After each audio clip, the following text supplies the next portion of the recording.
Welcome to the Clipper channel. In today's video, I'll show you how to change keyboard layout on your Windows 10 laptop or desktop computer. Now, at first, just go to the Start button and go to Settings from here. From here, just go to Time and Language. From here, you have to go to the language on the left-hand menu. As you can see here, I got only one language, which is English, United States. Now, to change your keyboard layout, you need to have another language other than English. So just click on Add a Language. And from here, just add any language. I'm gonna add German. So from here, I'm just gonna select German and click on Next and click on Install. Then just wait, the language pack will download for you.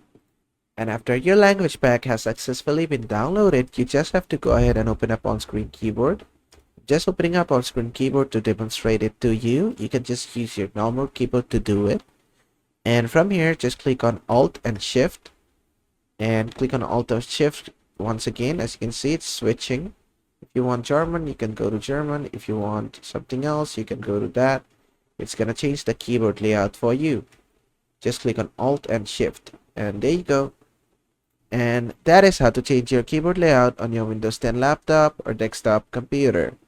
I hope this video was helpful. If it was, please give it a thumbs up and don't forget to subscribe.